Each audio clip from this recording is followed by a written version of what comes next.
Stop spending your money on ads until you have checked your funnel for these 5 money leaks. I'm going to map a real coaching funnel from ad click to close sale, mark every spot where you're losing leads and fix each one on screen so you know exactly why your funnel isn't converting and how to fix it today. If each one of these is broken, you're burning cash every single day. If you're new to the channel, welcome in. My name is Ethan and I help online coaches hit 100k plus months. And this is what a coaching funnel typically looks like from start to finish. Ads or content driving traffic to a landing page to an application page to a confirmation page, and a backend system that warms them up before the call, then a sales call with your closer, and then they buy. There are 5 places here you guys are losing big money. Number 1, your messaging. You're saying the wrong thing to the wrong people at the wrong time. Number 2, your funnel type. You pick the funnel that doesn't match how your audience actually buys, so you're filtering out the majority of potential buyers before they even get a chance to be sold. Number 3, your pixel. You're feeding the algorithm bad data and it's getting worse at finding you buyers the more you spend. Number 4, your pages. Your landing page, your application, your whole visual experience is killing trust and consumption before anyone reads a word of your copy.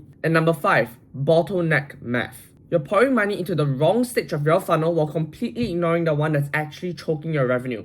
We're covering all 5 in order and I'm fixing each one on screen. Money leak number 1 is the biggest one on this list because if your messaging is wrong, nothing downstream matters. Your funnel, your sales team, your ad spam, all of it is wasted because you're attracting the wrong people with the wrong words. There are 3 dimensions over here that you must master. Number 1, awareness level. Number 2, buying segments. And number 3, market sophistication. There's a framework from Eugene Schwartz, one of the OG great copywriters, that breaks your audience into 5 levels of awareness. And the messaging for each level is completely different. If you use level 5 copy for level 2 audience, they won't even understand what you're talking about. I'll use you guys as an example later so that you can grasp this faster. Level 1 is unaware. They don't even know that they have a problem. You can't pitch them, you can't promise them anything, and you definitely can't make them an offer. The only thing that works here is a story lead. You tell a story that paints a picture of a different life and pulls them in emotionally before they even realize that you're talking about a product. Something like, imagine waking up to sales notifications hitting your phone while you're still in bed. You're not selling anything, you're just making them aware that there's a different reality that exists. And the story is what gets them to lean in. Level 2 is problem aware. They feel stuck, overwhelmed, burned out, but they can't name the root cause. They say things like, I'm the bottleneck, or I'm working harder than ever but going nowhere, for your instance. What works here is either a proclamation, meaning a big promise, or a big secret lead. A proclamation lead basically makes a bold and slightly unreasonable statement that's relevant to their pain. Something like, the reason you're stuck at 50k a month has nothing to do with your offer or ads. That stops them because it challenges what they believe. A big secret lead, on the other hand, teases a hidden mechanism. Something like, there's one system that coaches making 100k months have that you don't, and it's not what you think. The secret here needs to be intriguing and beneficial, and you don't reveal it on the ad or the headline. You give more clues as the page progresses, which is what keeps them consuming. Level 3 is solution aware. They know they need help and they know options exist, like VAs, agencies, coaches, courses, but they might not know that your specific category exists. For instance, in this case, digital persuasion. What works here is a problem solution lead. You name the painful problem first, and then you offer hope.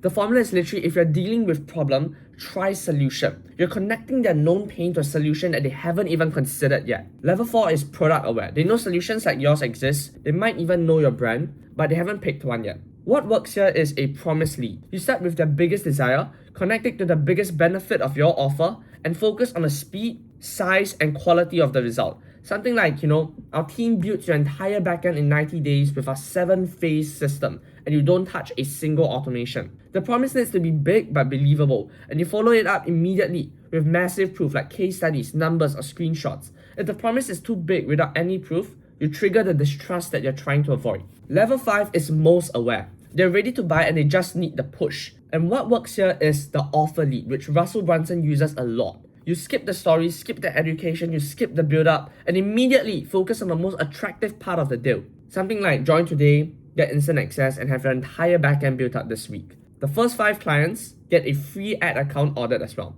You immediately highlight the deal because this person already knows who you are, already trusts you, and just needs a reason to act right now. And the rule here is to always speak to the majority awareness level. If most of your market is problem aware, that's who your messaging is going to target. The only exception is when a smaller segment is significantly richer or more likely to buy immediately. The market can also at the same time be split into 4 buying segments. 3 to 4% are in market right now with money in hand, meaning that they're ready to go. 33% needs convincing. They know they have a need, but they're not sure who to trust yet. Another 33% are mass market. They're not thinking about buying today, but the right message could move them. And the last 30% will never buy no matter what you do. Most coaches write all their messaging for that 3 to 4%. Every ad, landing page, VSL is designed to harvest that tiny group who's already ready. That means you're ignoring 66% of potential buyers because of your messaging alone. And even if you get the awareness level right and you understand the buying segments, there's also a third thing that cues your messaging if you're not paying attention, and it's called market sophistication. And it measures how many times your ideal customer has been already pitched by people who look exactly like you. Now, there are 5 stages of market sophistication. Stage 1 is making a claim. I'll help you scale to 100k a month. And this worked in 2018 because nobody else was saying it. Stage 2 is outspending everyone making that same claim. Stage 3 is where most coaching businesses sit right now, and it's painful. Your audience has been burnt. They bought high-ticket programs that under-delivered. Words like proven system and guaranteed results now trigger instant distrust because they've heard that from every single person who took their money and didn't deliver. At stage 3, you need a genuine differentiator, something that they've never seen before, which is why when you look at the funnels of coaches printing the most money today, you see that they all have a unique differentiator that differentiates them from every single person in the market. Stage 4 is full transparency. You show the clear process of getting the result. Most restaurants are at this stage, which is why the ads often show, exactly how they prepare their food from raw to serve. Okay, look at this. I've put up 2 examples for you right now. Literally over here, immediately, what they do is show you the exact process of how they craft their meats. Growing up in Hawaii, cooking with wood fire, fishing, hunting, and farming are a part of everyday life. Experience a butcher's block, savor premium produce, including beautiful vegetables. Aged meats from the land. Shit, that does look good, bro. And exquisite seafood from the ocean. It's rustic, yet sophisticated. Notice how they're presenting everything to you. Literally from how they prepare their food, raw to serving it. You see the raw product, you see the entire experience over here. This is the unique differentiator. That full transparency is what you need, especially if you're in a jaded market, which is stage 4 market sophistication. And you can see the same thing with this other restaurant that I put up here. They literally start from the fucking door. And when you scroll down, they then move into inside. Okay, what does this place look like?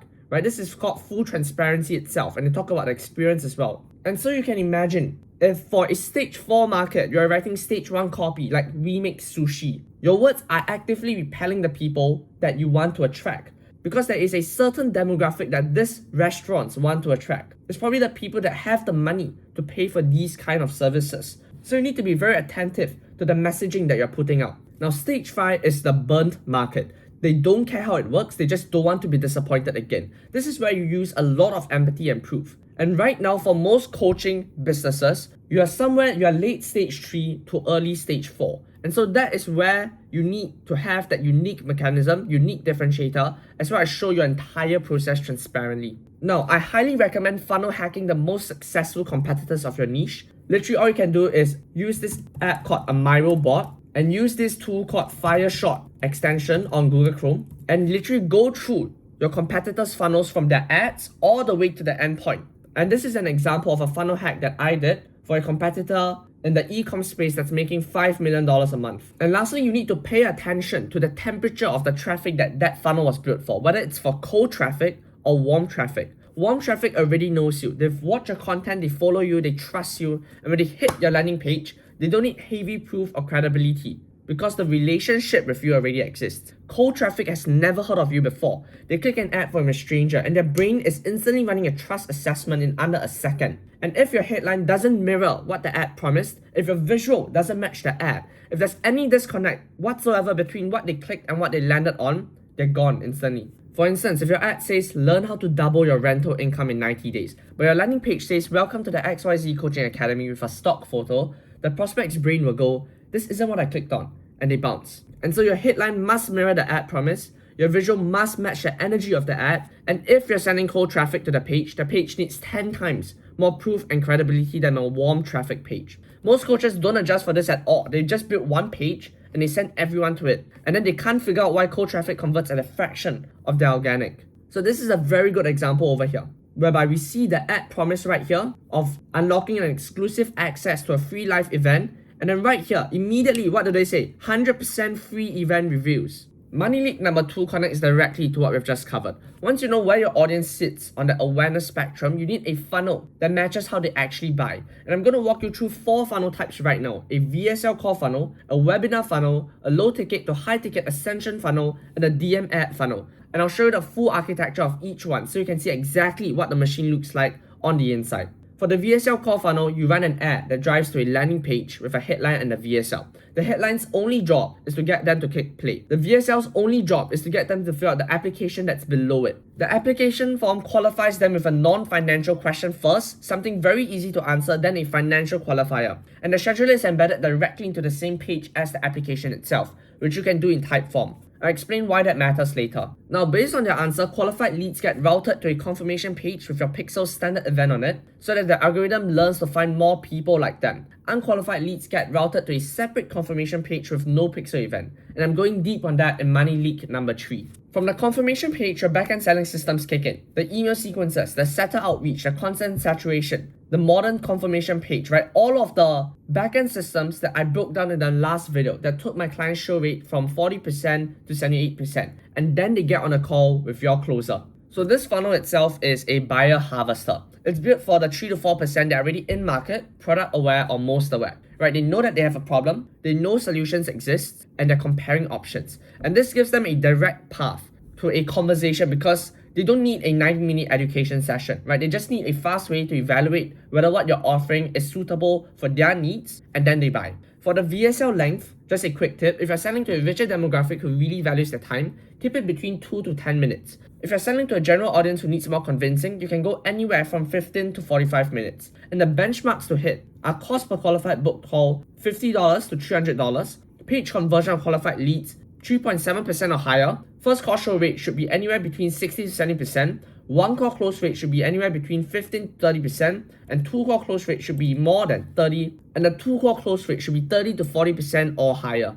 If you're hitting those numbers and you're still not converting, the problem isn't the execution itself, it's probably that you picked the wrong type of funnel for your audience. The second funnel is one of my favorites, the webinar funnel. This one has a lot more stages, so follow along in the diagram itself. So you run an ad and you never call it a webinar. That word is dead. Use free training or live workshop or masterclass. The ad promotes a transformation over here. The ad then sends people to an opt-in page, which is clean, minimal, a bold headline with the exact transformation they get, a few punchy takeaways of what they'll learn, quick credibility like logos and stats, or a photo of you on stage, a countdown timer if required, and the form only asks for the name and email. You want this converting at 30 to 50%. After opt-in, they hit a confirmation page. This page has a short 2 to 3 question survey to learn the biggest pain points, a personalized 1 to 2 minute video, a personalized 1 to 2 minute video from you teasing the main takeaway and why they need to show up. Sell them on showing up. Links to your best YouTube content, so they start building trust with you before the webinar, and a prompt to whitelist your email and mark their calendar. You can see it over here.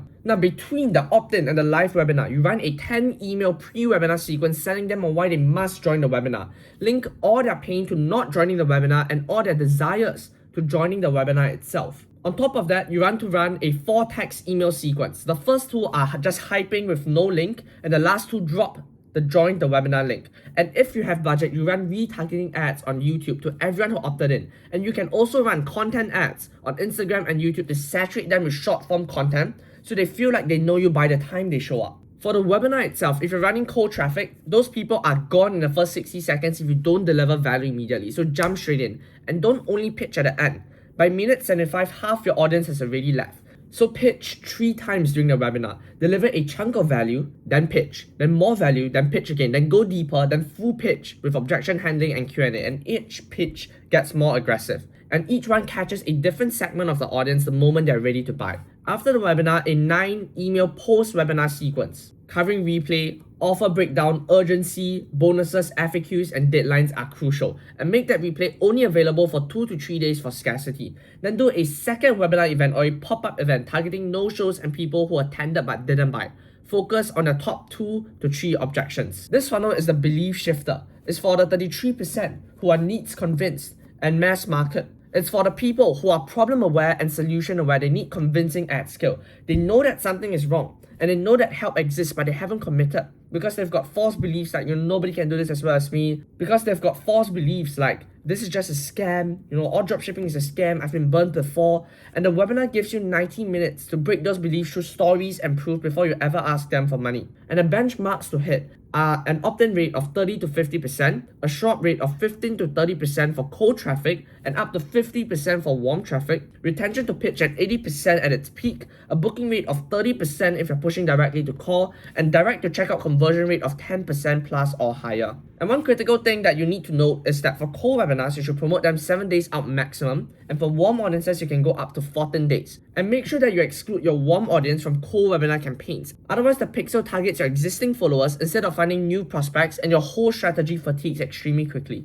And now on to the low ticket to high ticket funnel, one of the best funnel strategies in 2026. With a typical VSL call funnel, you're only making money off 1% of the clicks you pay for, and 99% of your ad budget is going to people who will never give you $1. And you don't make a single dollar back until your closer closes someone, which could be 7 to 14 days later depending on your sales cycle. A low ticket funnel fixes this by putting a paid product before the calendar itself. So instead of ad to VSL to application to call, it's ad to sales page to order form with bumps to a book a call page. You're recovering 50 to 100% of your ad spend on the same day that you run the ads, which means that you can reinvest immediately and you can outspend every competitor that's running a traditional call funnel. Now the pricing is all relative over here because it depends on what your most expensive product costs. If your high-end ticket, let's say, is $50,000, your front-end funnel product could be $3,000 to $5,000, right? And that would still feel like a low ticket entry point. Relative to what comes after it.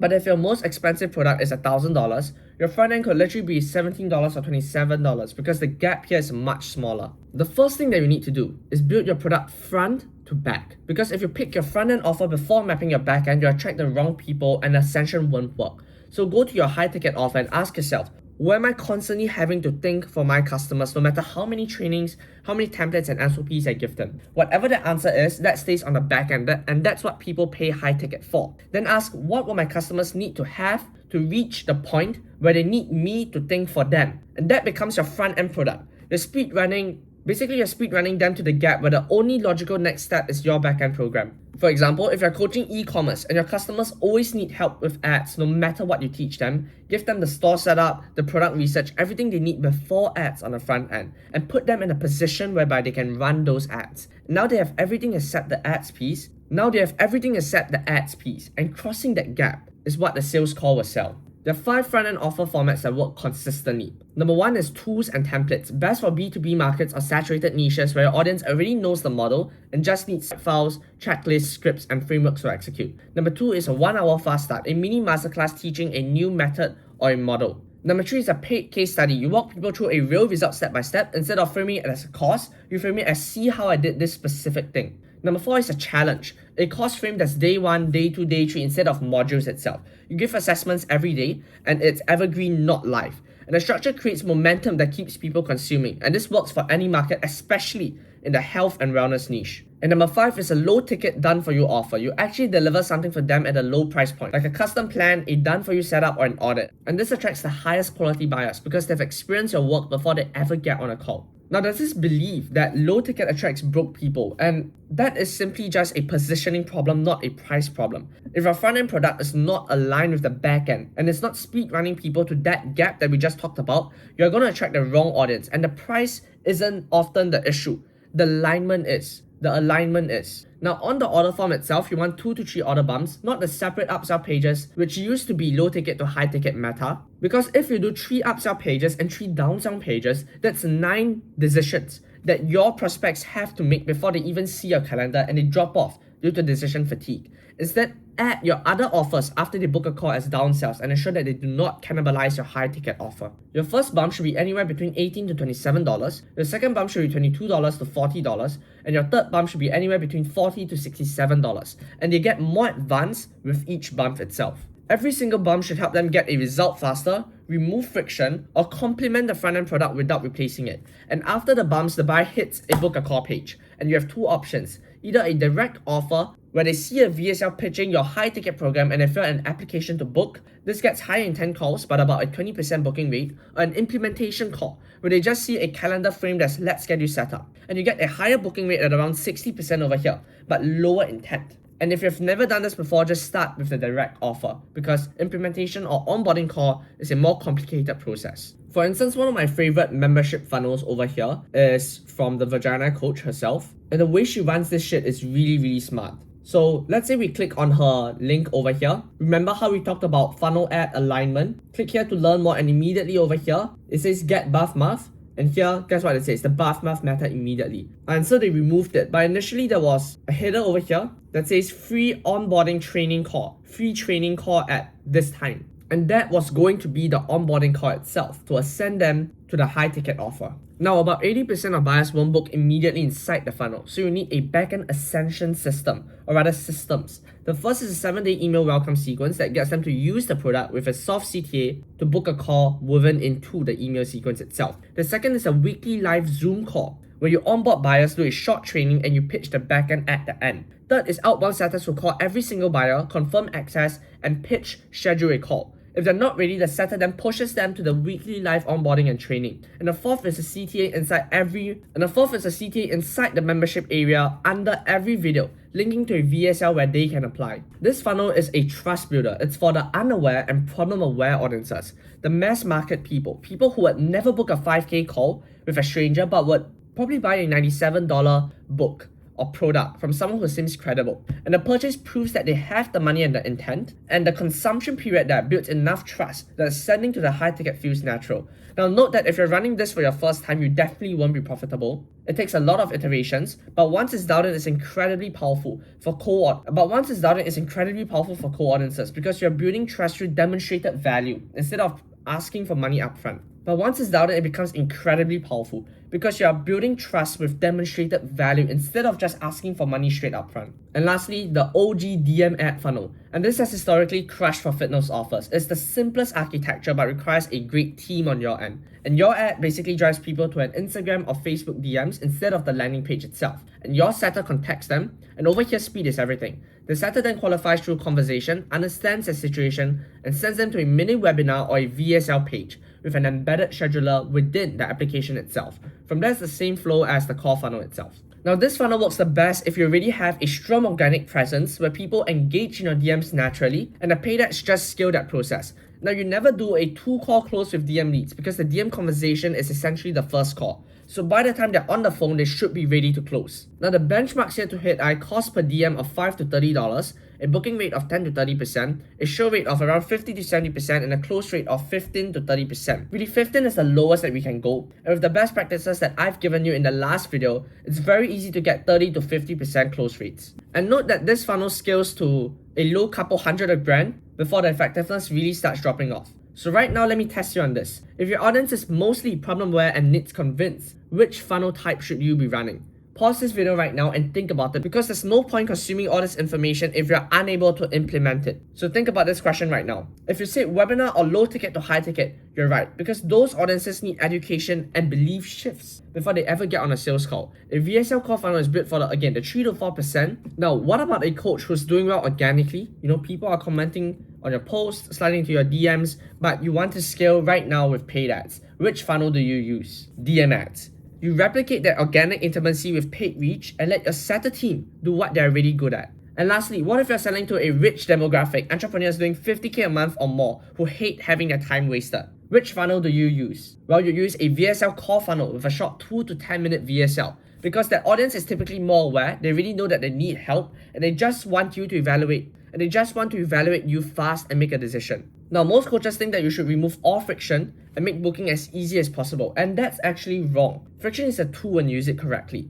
Now, one situation whereby you should definitely remove all friction is if you're running a type form that sends people to a separate calendar page to book. You'll lose about half of everyone who completes the application because they get distracted and they never get back, and they close the tab or they go to some other tab, right? So embed the scheduler directly onto the same page, and that actually reduces that drop from about 50% to 16% based on data that we have. And that one change can nearly double your book calls overnight without even touching your ads, messaging, or your offer. Oh yes, and one other very important place to reduce friction as well is your application itself. Because most coaches seem to have questions that your salespeople don't even use on calls itself, right? Only include questions that your sales team actually reference to on the call. If your closer never uses an answer, the question is just a drop-off point and it needs to go. For financial qualifiers, always place them after the pitch and not before. Something like, our program costs $5,000. Do you have the ability to invest that? Get approved for funding, always include that as an option, or is that too much right now? And that filters out people who would waste your closer's time without scaring qualified leads who haven't seen the value yet. And now, what if you're getting way too many leads and most of them unqualified, but your closers' calendars are packed like shit? Then here is where you add more questions to your application form to get even more qualified leads. That is when friction is extremely helpful. So money leak number 3 is the one that's actively making your ads worse every single day you don't fix it. And almost nobody in the space is literally talking about this. So if this video is clicking for you, smash the like button and subscribe, because this next part is going to change how you think about ads permanently. Now, every time someone takes an action on your funnel, that data goes back to Meta, and Meta uses it to decide who sees your ads next. It's a machine learning model basically that updates based on what you feed it. And right now, you're probably feeding it garbage. Now, based on your messaging and the standard event that you're optimizing for and you're targeting, the pixel sorts potential customers into hundreds of different buckets ranked based on how likely they are to convert. And if nobody in this bucket converts, it jumps to the next bucket. And if no data comes back, it moves to the next bucket and then the next until it gets data from you. Now, once it gets conversion data, it uses that to figure out who to target next. So the data that you send back to this pixel directly controls who Meta shows your ads to, which controls your cost per click and the quality of every lead that comes through. Now, in most coaching funnels, someone clicks your ads, fills an application, books a call, and that booking fires a standard event like schedule, back to the pixel itself. But what if this person lied on the application? What if they have no money, no intent, and they're just booking because it's free? But at the same time, your pixel is going, great, find me more people like this. And over time, that's how you maximize the number of Indian leads on your funnel. The more bad data you feed it, the worse it gets at finding real buyers. And you'll see how your cost per lead in your ads manager might look fine, but your cost per qualified book call is going to climb because the algorithm is optimizing for the wrong person. And the good news is that the pixel operates on a recency bias, so you don't have to delete it. You don't need 50 conversions to reset it. That's a myth, by the way. The key here is to flood it with good data and starve it of bad data. And the way you do that is qualified versus unqualified routing. You add qualifier questions to your application, a non-financial one that's easy to answer and a financial one, like our program typically costs $5,000, or you can do a subtle one like this one below right here. Now, based on how they answer, you route them to different confirmation pages. Qualified leads land on a confirmation page that has your standard event on it.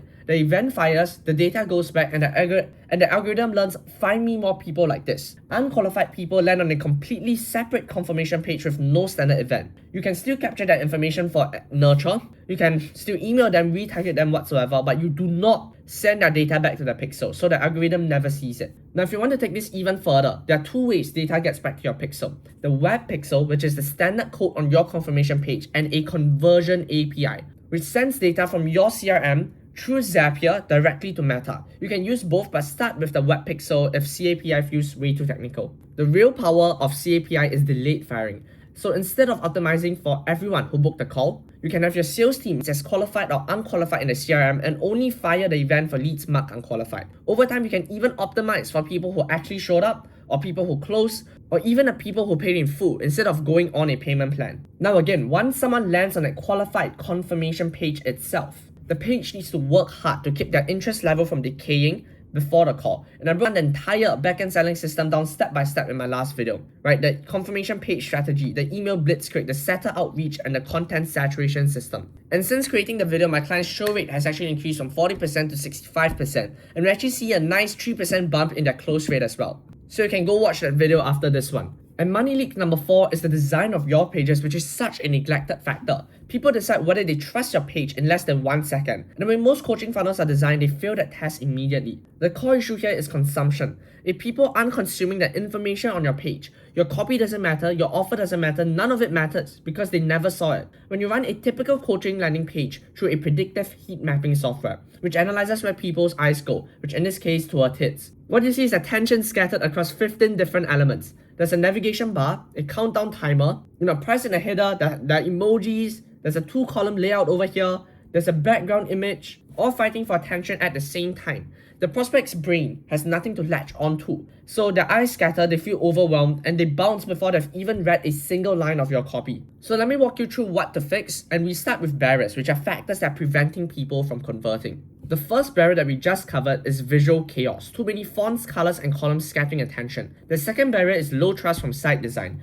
If your page looks like every other ClickFunnels template your audience has seen hundreds of times, they mentally categorize you as another one of these and leave, especially if the audience has been burnt before and sits on a level 4 or 5 market sophistication level. So before you build any page, go look at what your top 5 competitors' pages look like and make yours nothing like them. Now, stock images anywhere on a page are an instant credibility killer. Use real photos of yourself, your clients, or your results, or just don't use any images at all. If you're stacking multiple claims above the fold, the prospect doesn't believe any of them. Your headline should make one promise, headline clarifies it, and that's basically it. Every additional claim dilutes the ones before it. Now, fake scarcity really pisses me off, right? Things like, only 13 spots left on a digital product with unlimited capacity triggers immediate distrust at stage 3 and 4 market sophistication. And so if the scarcity isn't real, don't use it because your audience probably isn't dumb. And by using it, you're trying to attract the dumb people who don't even know that this tactic exists, right? Now, a caveat though, if you're targeting old people who have no idea whatsoever how all of this works, feel free to use that tactic if you want to. And our testimonials need to be easily verifiable, right? Use direct screenshots that show the full conversation. Use direct screenshots that show the full conversation. Don't use a crop quote in a pretty box because anyone can type this out. Use video testimonials from real people, and if possible, include the names and links to profiles that people can actually check. At this level of market sophistication, formatted testimonials with, the headshots and generic quotes, they look worse. They are actually worse than having no testimonials at all. Now, another barrier over here is the consumption itself, because even if they trust your page, if the layout makes it impossible to consume your message, they will leave. Our brain needs something to hook on the moment we land on a page. We need a clear line of focus to follow down the page, or it's going to be too much effort for us, and based on our evolutionary wiring, we need a path of least resistance, and if we don't find that and we need to spend resources trying to read your page, we're gone. If 80% or more of your traffic comes from social media ads, most of it is probably on mobile itself. So your 2-column desktop layout is going to be completely broken on a phone screen. So you should pull up your page right now on your phone and take a look at it. If it's not clean and easy to scroll through, you're losing the majority of your visitors. Now your page show needs to be under 2 seconds because every second above that costs you a measurable chunk of visitors, and it actually reduces your Google Ad strength score, which makes it harder for you to run high converting Google ads as well. So compress every image before uploading, and you can use a CDN like Cloudflare or something like that. And so if your VSL actually autoplays, ad platforms actually flag it, search engines they rank it, and think about your prospect's first emotional reaction when they land on the page itself. It's going to be annoyance instead of curiosity. So use a compelling thumbnail instead, and let them choose to click play. And once they've said that first yes, micro yes, it becomes so much easier for them to say yes down the line. And especially for supplements itself, if your prospect has a question and there's no way to get it answered in real time, they're going to leave. And this even applies to coaching products as well. So add a chat bubble, phone number, or some kind of live response option in the corner of the page. For instance, in the low ticket to high ticket funnel that I showed you over here, you can include your phone number as well as and an email address. Now obviously don't include your personal number. This one is probably just a company number, but you want to try and make it seem like you're connecting with the audience. Now once the barriers are removed, you add the movers that make people take action. You want a clean, minimalist design with one clear focal point above the fold so the prospect knows exactly what you do and how you can help them without scrolling. You want a very clean CTA button that's obvious and high contrast, so understanding color psychology would actually help. Right? Green actually outperforms red for buy buttons because green means go and red means stop. Now your social proof over here should feature clients who are closer to the prospect than to you. first wins and stories that say I was skeptical too actually outperform your biggest success stories every single time, because the viewer needs to see someone who was exactly where they are right now and not someone who's already crossed the finish line. And other than the live support option that I mentioned earlier, you want a FAQ section that actually handles real objections, not some, shallow questions that nobody actually asks. And you also want to do the 1-second eye test. So load your page up and notice where your eyes go first. If the spot isn't your strongest hook or your most compelling element, you want to redesign the page until it is. So example of this, I'm going to click this and look at where your eyes go to. Look at where your eyes go to. Notice how it goes to this immediately, and then it jumps straight to this button right here. And even the way the content loads on the screen previously, you saw that how this actually came up after this headline came out first, because that's where they want your attention to be directed to. Now another example would be this page that I showed you right here, right? Victoria's Secret. You're trying to sell to women who want to look a certain way. And so in this case, what we want to direct them to probably is not the headline. That can be the second thing, but it's the woman herself. This page is actually effective because it sells a desire and a dream outcome that most women want to achieve. Now, I've been getting hit a lot in my DMs lately about low VSL play rates. And if your funnel has a VSL, the play rate is low. The problem usually isn't your video content, it's the page around it, because the page's only job is to get people to click play. So split test your video thumbnails, because YouTube style thumbnails with a face showing emotion always outperforms text only thumbnails. You're going to frame the VSL in your ad copy by saying something like, there's a short video on the next page, breaks down exactly how this works. So they land on the page already expecting to watch something. And if the play rate is still low after that, you can test a DSL, which is a direct sales letter, where embed slides directly on the page itself, so that people can actually consume this at their own pace. Now, average engagement with a DSL is around 70%, reaching the first 5 slides, which is amazing, which is why your first 5 slides should be a brief summary of your offer and all of that. And this is significantly higher engagement than what most VSLs get, especially for blue-collar or time-conscious audiences who do not want to sit through a video. Now, I mentioned the timing earlier. For a richer demographic, 2 to 10 minutes. For a general public demographic, 15 to 45 minutes. And never, ever use an opt-in page on your VSL page, because it dramatically increases your cost per click. You can use tools like retention.com or getemails.com to capture visitor data through pixel matching without adding any friction to the page itself. And the last money leak is pouring money into the wrong part of your funnel. Your revenue is basically a chain of numbers. It goes, CPM, which is basically how much you're paying for 1,000 views on your ads, your click-through rate, then your landing page conversion rate, then your booking rate, then your show rate, then your close rate, and then your average order value. So every dollar that you make passes through this entire chain, and your revenue is capped by the weakest link. So let's do a few scenarios, and for each scenario, I want you guys to tell me exactly what I should fix. So the first one, let's say you're spending 10K a month on ads, your CTR is 1.2%, your page converts at 4%, you're getting 20 calls a week, your show rate is 75%, your close rate is 10%, and your average order value is $5,000. Which number do you fix over here? Well, we fix the close rate, because everything else in the chain is doing its job, but only 10% of the people who show up are buying. If you get this to 25%, you go from 2 sales calls to 5 sales calls a week, which takes you from $30,000 a month to $100,000 a month without changing anything else. Scenario 2, let's say you're spending $15,000 on ads, your CTR is 0.4%, your page converts at 6%, your show rate is 80%, your close rate is 35%, and your AOV is $8,000. Which number do you fix over here? Given that you're getting a $150,000 a month revenue from 15K ad spend and a 10x ROAS. If you said CTR because it's 0.4%, you're wrong. You're doing a 10x ROAS, so you fix nothing. The answer is you fix nothing, because the only number that actually matters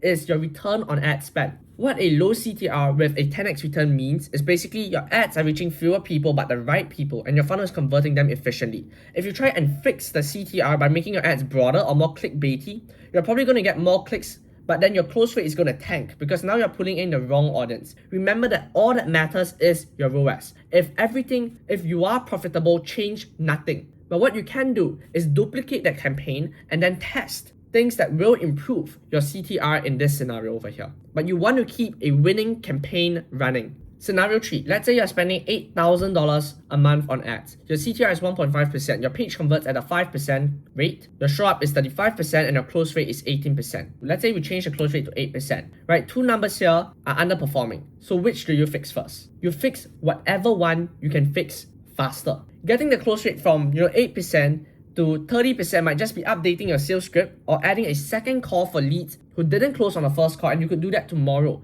But getting the show rate from 35% to 70% means building out the entire backend system that I covered in my last video, which if you're doing the content saturation strategy would at minimum take about a week or two to set it up properly, because there's a lot of back and forth between editors, you and the copywriter if you have one on your team. So you attack the close rate first because it's faster, and then you go build the show rate system. Now, every day a bottleneck stays broken is money you're not making, so the speed at which you fix matters a lot, just as much as identifying the right bottleneck itself. Now, here's a step-by-step process so that you can do it for yourself. Number one, you want to write down your exact numbers at every step of the chain. Your CPM, your CTR, every page conversion rate, your booking rate, your show rate, your close rate, your AOV. You want to pull real data from your platforms. Number two, compare each number to the benchmark over here. For opt-in pages, you want 30 to 50%. For cold traffic, call funnel page conversion, at least 3.7%. For webinar show rates, 15 to 30% on cold and up to 50% for warm. For call show rates, 60 to 70% on first calls and 70% or higher on second calls. For close rates, 15 to 30% for one call close and 30 to 40% plus or higher on a two call close. And you can read all of these other metrics over here. Step 3, you want to find the number that is dramatically below the benchmark itself. That's your bottleneck that's choking everything below it. And step 4, you want to fix that one number. Throw everything you have at that one number before you touch anything else. Everything else here is noise until that bottleneck is cleared, which then reveals the next bottleneck that you are going to have to fix unless you're already profitable. By the way, this is why so many coaches hover at the same revenue for months. They keep working on stages or things that aren't the bottleneck of the business itself. You know, you rebuild your landing page trying to make it look a little nicer when your show rate is the actual bottleneck. You rewrite your VSL when your close rate is the problem. You try to test new ad creatives when your page conversion is fine, but your application is bleeding leads between the form and the scheduler itself. And there's one concept that I want to leave you because it ties everything in this video together. Infrastructure marketing depth. Every dollar that you spend on ads or content right now is partially wasted because your funnel can't capture and convert traffic effectively. And the gap between what your marketing generates and what your funnel actually captures is what I call infrastructure marketing depth. And just like financial debt, this compounds. Because every month, when you don't fix these leads, the debt grows more and more and more. The leads you lost this month don't come back. The pixel data you polluted this month makes the next month's lead even worse. And the revenue you left on the table this month is gone, which prevents you from reinvesting back into the business itself. The only way to stop the compounding is to fix the infrastructure. Not run more ads, not more content, not launch again. Instead, fix the machine that catches the money your marketing is already generating. Now you've seen all 5 funnel legs: messaging, funnel type, pixel data, page design, and bottleneck math. If you're sitting here thinking, I know at least 2 of these that are broken in my funnel right now, and you want me to come in and fix this completely done for you without adding anything extra to your plate, click the link in the description below and we can have a quick chat about it. That's all for this video, and I'll see you guys in the next one. Peace.